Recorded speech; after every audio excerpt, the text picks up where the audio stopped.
Está con nosotros Nahuel Sotelo, secretario de Culto y Civilización. ¿Qué tal, Nahuel? ¿Cómo te va? Un placer, un gusto saludarlos. La opinión tuya sobre las declaraciones del presidente Milei sobre la agenda woke, especialmente en Davos. Yo lo he dicho muchas veces, estamos 100% de acuerdo. Creo que lo que ha dicho el presidente es, primero, un acto de valentía y es seguir posicionando a la Argentina como faro del mundo. Mucha gente ahora dice, no, pero... Porque ahora los que ya estuvieron y fracasaron critican, pero dice, no, porque tendría que haber hablado sobre economía. El año pasado, en Davos, hizo exactamente lo mismo. También habló de economía, pero habló de la batalla cultural y habló de temas sociales. Y sin embargo, Argentina creció, se sigue posicionando al mundo. Todo el mundo habla de Argentina. Hoy Argentina es el país más nombrado en las redes sociales por extranjeros. El presidente Javier Milei hace un ratito tuiteó un tuit bastante largo, pero entre otras cosas dice que hay una campaña de indignación donde dicen que, bueno, básicamente se están diciendo cosas que nunca dijimos. Básicamente hace referencia hubo varios momentos, obviamente, del foro de Davos, pero entre ellos hace referencia a este momento donde se habla de la ideología de género y esa famosa frase, ¿no?, sobre los pedófilos. Ahora lo analizamos con vos. Desde estos foros se promueve la agenda LGBT, queriendo imponernos que las mujeres son hombres y los hombres son mujeres solo si así se autoperciben. Y nada dicen de cuando un hombre se disfraza de mujer y mata a su rival en un ring de boxeo, o cuando un preso alega ser mujer y termina violando a cuanta mujer se le cruce por delante en la prisión. Sin ir más lejos, hace pocas semanas fue noticia en todo el mundo el caso de 2 americanos homosexuales que enarbolando la bandera de la diversidad sexual y fueron condenados a 100 años de prisión por abusar y filmar a sus hijos adoptivos durante más de 2 años. Quiero ser claro que cuando digo abusos no es un eufemismo, porque en sus versiones más extremas la ideología de género constituye lisa y llanamente abuso infantil. Son pedófilos. Por lo tanto, quiero saber quién avala esos comportamientos. ¿Nahuel? 100% de acuerdo. Digo, en muchos lugares, a veces con mala fe, a veces porque entendieron mal, mezclaron y dijeron cosas como que el presidente o que nosotros éramos homofóbicos, íbamos en contra de la libertad individual y de elección de cada persona, lo cual jamás, en ningún momento en el discurso, habla de eso. Y encima, en la misma frase que recién escuchábamos, dice claramente, en los casos extremos, la ideología de género representa un abuso infantil. Y eso es 100% verdad. El presidente no está diciendo que los homosexuales son pedófilos, sino que está hablando de la ideología pero de lo género. Dice ahí claramente. Él habla primero de un caso, punto, termina el caso y dice la ideología de género en su punto más extremo representa ¿Y a qué se refiere con la ideología de género en su punto más extremo? Porque en definitiva quienes abusan son las personas, lamentablemente. A ver, cuando hablamos de la ideología de género en puntos más extremos, yo lo digo con ejemplos de acá, de Argentina. No, porque podemos hablar de ejemplos de afuera, pero podemos hablar de ejemplos de acá de Argentina. La ley de identidad de género es lisa y llanamente un abuso contra los menores y contra los niños en la República Argentina. A partir de los 13 o 14 años pueden cambiar de sexo sin ni siquiera tener la autorización de los padres. Que hacen propaganda de eso, decimos. Sí, no, y todos los lobbies que participan. ¿Por qué? Porque solamente les importa la estadística. Cuando un niño o una niña decide cambiar, entre comillas, porque no se puede cambiar de sexo, va y se mutila los genitales y se empieza a hormonizar y a tomar bloqueadores de pubertad. Eso es, primero, un proceso que va de por vida. Es decir, vos a una persona ya la condenaste de por vida, a un niño lo condenaste de por vida. Y después, es tan perversa esta ley que ni siquiera permite el arrepentimiento. No se puede arrepentir el niño antes de los 18 años. Es muy importante que se aclare todo, porque también pasó Nicolás Márquez, fue entrevistado por nosotros en la semana, y él justamente describe lo aberrante del abuso, pero ¿qué hicieron? Cortaron la parte donde hace una descripción del abuso y ponen eso sin esperar que él califique de aberrante el abuso. Es decir, la idea de la ideología que propone justamente, ¿no? Lo que justamente me parece que el presidente está criticando como un extremo de una militancia que es lo que se critica. Nicolás Márquez es uno de los intelectuales más cercanos con Agustín Laje, a Javier Milei. Sotelo, ¿Estás o no de acuerdo con que los homosexuales puedan adoptar niños? Mira, eso, nosotros tenemos una visión muy crítica de la adopción, de la ley de adopción. La ley actual. La ley de adopción actual es un desastre y hay que arreglarla. Como sea, hoy tenemos más niños que parejas. Porque tardan mucho en darlos en adopción. Y están en proceso. O sea, nosotros necesitamos garantizarle una familia a esos niños. Conocemos... Pero hoy no está en discusión que una pareja homosexual pueda adoptar, digamos. No ha sido parte de la discusión. Claro. No, me parece que está claro... A ver, hay que cambiar la ley, ¿no? 100%. Sí, bueno, los matrimonios argentinos van a adoptar al exterior. Conozco varios casos, todos conocemos seguramente porque no encuentra acá respuesta. Otro tema que también está generando polémica tiene que ver con las definiciones de Javier Milei sobre el feminismo y los femicidios. Esto fue lo que dijo. Feminismo, diversidad, inclusión, equidad, inmigración, aborto, ecologismo, ideología de género, entre otros, son cabezas de una misma criatura cuyo fin es justificar el avance del Estado mediante la apropiación y distorsión de causas nobles. Veamos algunas. El feminismo radical es una distorsión del concepto de igualdad y aún en su versión más benévola es redundante, ya que la igualdad ante la ley ya existe en Occidente. Todo lo demás es búsqueda de privilegios, que es lo que el feminismo radical realmente pretende, poniendo a una mitad de la población en contra de la otra cuando deberían estar del mismo lado. Llegamos incluso al punto de normalizar que en muchos países supuestamente civilizados, si uno mata a la mujer se llama femicidio y eso conlleva una pena más grave que si uno mata a un hombre solo por el sexo de la víctima, legalizando de hecho que la vida de una mujer vale más que la de un hombre. Sotelo. Hoy hablábamos con Diego Armesto, a ver si me ayudan a recordar las palabras exactas, pero sobre este fragmento lo que decía Diego Armesto, abogado constitucionalista, era que parecía que algunas partes de la ley no habían sido bien comprendidas al escribir la figura del femicidio no está en el Código Penal. Claro. Eso. Porque lo que decía es que la figura simbólica, del femicidio claro. tampoco hace que valga más una vida que la otra. No es que por matar a una mujer ya es femicidio, sino que siempre tiene que mediar la violencia de género en el medio. Y además acá, hay dos ideas, ¿no? Por un lado está el feminismo y el otro el femicidio. El femicidio no figura en el código, por más que lo digamos. Y sí, obviamente, perpetuo para quien tiene un acto de violencia de género contra una persona con quien tiene relación, además, ¿no? Sí, a ver, un homicidio es malo, sea la víctima hombre o sea la víctima mujer. Eso está fuera de discusión. Y justamente nosotros lo que proponemos es un debate a fondo. Cuando nosotros hablamos de una persona muerta, hablamos de violencia. Entonces, cuando vos agarrás el problema real, que es la violencia, vos te tenés que preguntar cuáles son las causas. ¿Qué te dice el feminismo? Nos matan por ser mujeres. Mujer, ¿por qué te matan? Por ser mujer. Quedaste en una tautología. Nosotros decimos, vayamos un poquito más al fondo.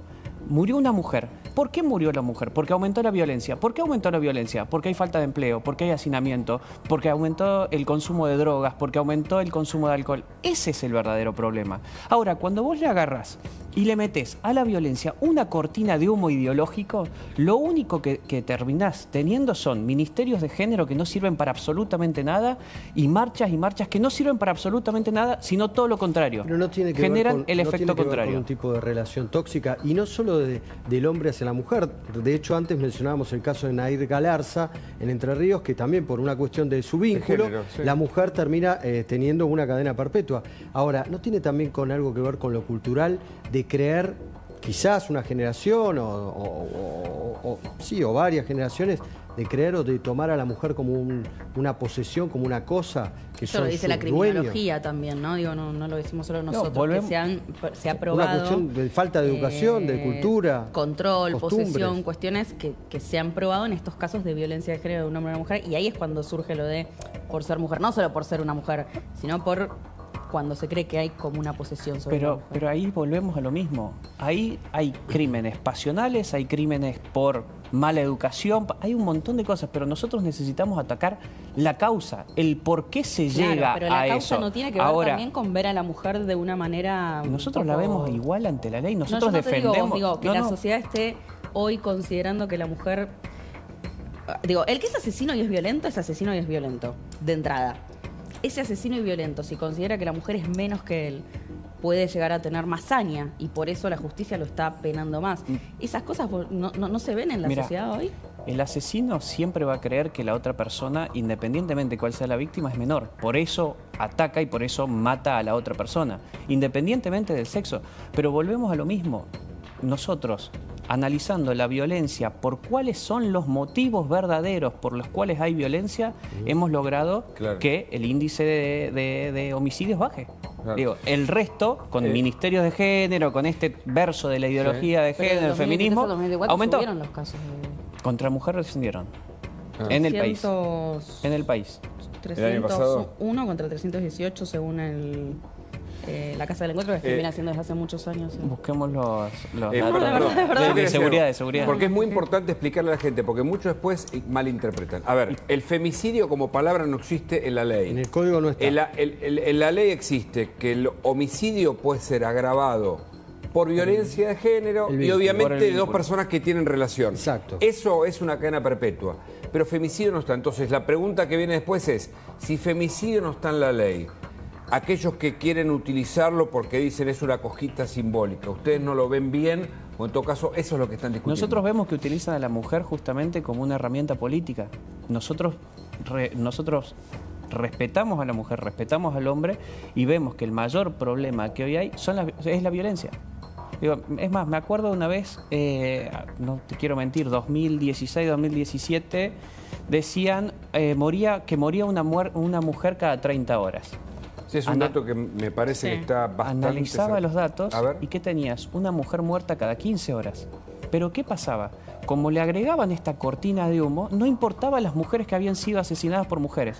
Solamente nos concentrábamos en las mujeres que habían sido asesinadas por hombres, que ni siquiera se concentraban, simplemente era un eslogan. Entonces, cuando vos empezás a ver que estos movimientos utilizan a la mujer simplemente como una herramienta política... gente muerta no por violencia de género, ¿esto lo decís o al revés? Que te decían, una mujer muere cada 30 horas, cuando en realidad moría cada 15 horas.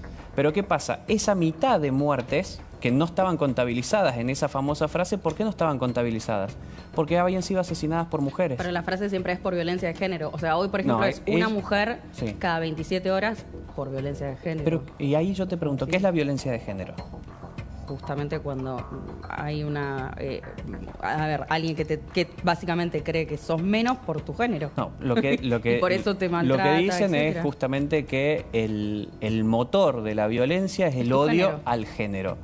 Bueno, en realidad, cuando vos ves esos datos, esas mujeres que han muerto, lamentablemente que han muerto, y volvemos a lo mismo, lo importante es la causa, no es porque hubo el odio a la... No sé, en algún caso, pero generalmente no es el odio a la mujer por sí.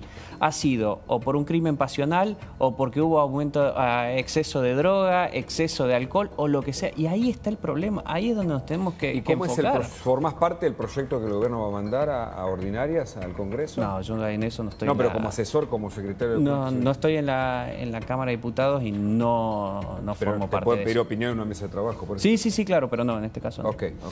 Como secretario de culto, cuando se habla del tema de abusos y pedofilia, y con el ejemplo que había dado el presidente Milei, algunas cuestiones de las situaciones de poder, por ejemplo, en la Iglesia y con todos los casos que se han conocido a nivel internacional y también local, ¿eso tienen algún esquema de trabajo, algún proyecto?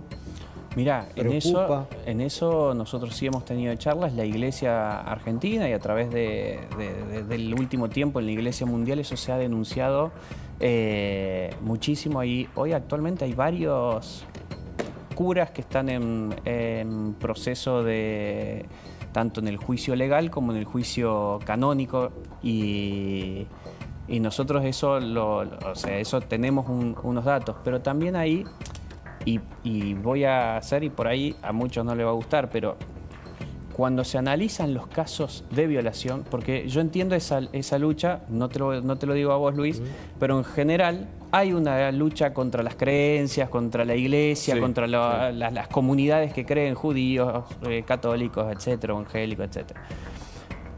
Cuando se habla de esos casos de abuso de la Iglesia, yo entiendo que tienen muchísima prensa, pero cuando vos analizás los datos, es prácticamente el 1%. La mayoría de los abusos y de las violaciones, lo cual es gravísimo, ojo, no estoy diciendo que no sea... Es gravísimo.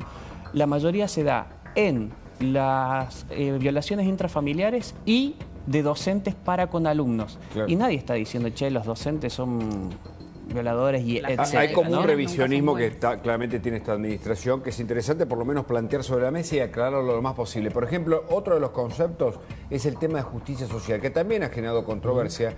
Milei lo dice de este modo, mira. Esta nueva clase política desvirtuó los valores del liberalismo. Así, reemplazaron libertad por liberación, utilizando el poder coercitivo del Estado para distribuir la riqueza creada por el capitalismo. Su justificación fue la siniestra, injusta y aberrante idea de la justicia social, complementada por entramados teóricos marxistas cuyo fin era liberar al individuo de sus necesidades. Y en el fondo de este nuevo esquema de valores, la premisa fundamental de la que igualdad ante la ley no es suficiente, ya que existen injusticias de bases ocultas que deben ser rectificadas, lo cual representa una mina de oro para burócratas con aspiraciones de omnipotencia. En esto consiste fundamentalmente el wokismo. Es el resultado de la inversión de los valores occidentales. Cada uno de los pilares de nuestra civilización fue cambiado por una versión distorsionada de sí mismo, mediante la introducción de diversos mecanismos de subversión cultural. El wokismo, Nahuel Sotelo. Bueno, el wokismo es simplemente una corriente que ha tomado la izquierda, el socialismo cool, y es justamente los que llevaron un montón de, si querés, de lobbies, de ideas que enfrentan a la sociedad. Ponen a la sociedad de un lado contra otro. Cuando, no sé, el wokismo salió en defensa de...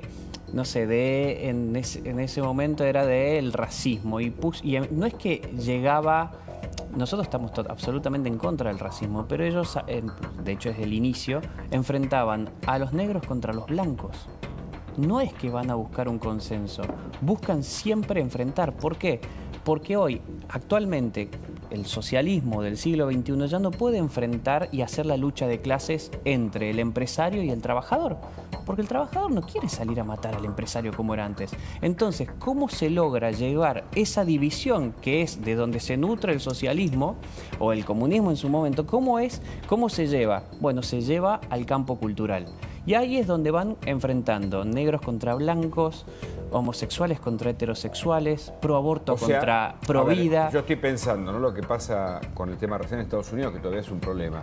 O sea, toman aspectos que estaban reconocidos como debilidad de un sector y de eso se hace una política y un es una política de enfrentamiento. Lo que pasa que me parece que es un tema recontra analizable, pero nos escribe, yo recién te decía, un especialista que nos dice, es que en la violencia de género, cuando se enfrenta mujer y varón, la mujer es más frágil frente al varón.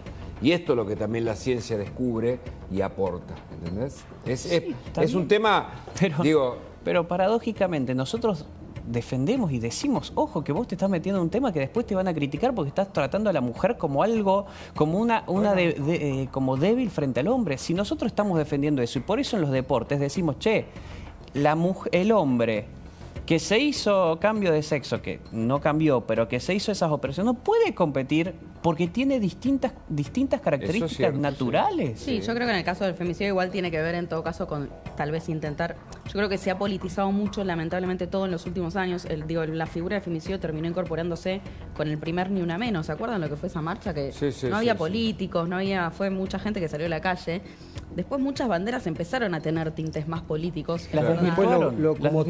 Pero a lo que voy, que quiero terminar esta frase, es que en todo caso yo creo que tal vez busca más que privilegiar a un grupo u otro, sería más proteger a un sector que estadísticamente viene siendo, más complicado. Yo decía recién el dato, 137 muertes a nivel mundial, 318 víctimas de mujeres, y pongo acá la figura de violencia de género porque es la que pone la justicia en lo que va en el 2024. Entonces estadísticamente ahí hay un número que deja desfavorable a un sector y creo que es por eso que la justicia actúa, pero la política se mete en el medio.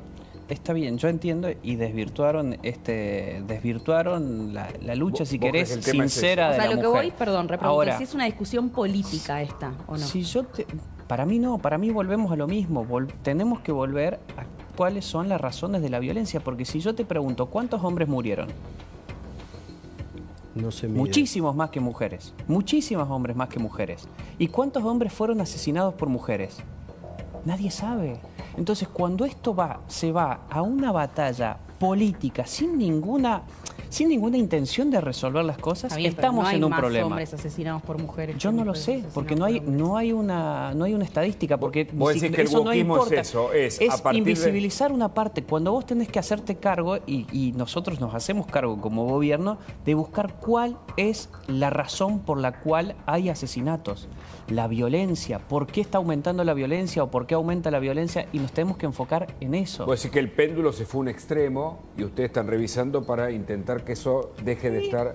Hay que ver las razones, vuelvo a lo mismo, las razones pueden ser porque aumenta la desocupación, porque aumenta el consumo de alcohol, aumenta el consumo de... Pero lo pienso en temas Ah, raciales, que no es un problema nuestro, pero es un problema mundial. Sí, claro. Lo mismo decís. Nosotros no tenemos problemas raciales No, por eso. en Argentina. Pero el wokismo nace en Estados Unidos por problemas raciales. Sí, el wokismo lo que logró fue enfrentar y dividir la sociedad entre blancos y negros, o lo que sea. Porque tampoco se puede decir negro allá. entonces, se a llega ver, a un extremo de que Lo que no sé, vos en decís Estados Unidos es no que puedes decir negro. ustedes combaten esa división que se instaló desde esa... Sí, claro, nosotros venimos a unificar, no a separar. Fíjate No, vos, hace 2 días hicieron o un día, no sé, hicieron la asamblea antifascista, no sé Está qué, con clarísimo que discursos todos durante el fascistas. kirchnerismo hicieron un negocio con todos estos temas, negocio con el Ministerio de la Mujer, negocios con el feminismo, mientras que el propio presidente Alberto Fernández hoy está imputado, por violencia de procesado por género. violencia de género contra su propia esposa. Ahora bien, en esa batalla cultural, ¿no corren el peligro de irse al otro extremo, que es lo que te decía antes, Es Hugo? que nosotros no nos vamos al extremo. Claro, o sea, que no pase lo mismo con el kirchnerismo Nosotros somos de acá. objetivos. Después, lo que quieren interpretar otros con mala o con buena fe, a ver, a nosotros nos salieron a decir que éramos homofóbicos, cuando Javier es muy claro, y sacaron toda esta discusión de una frase que Javier es sumamente claro, el presidente, perdón, en ningún momento dice otra cosa. Interesante. Es un tema para mí para conversar y conversar en serio como interesante, intentamos hacerlo. Gracias por tu Gracias por visita. venir. Muchísimas gracias. Mirá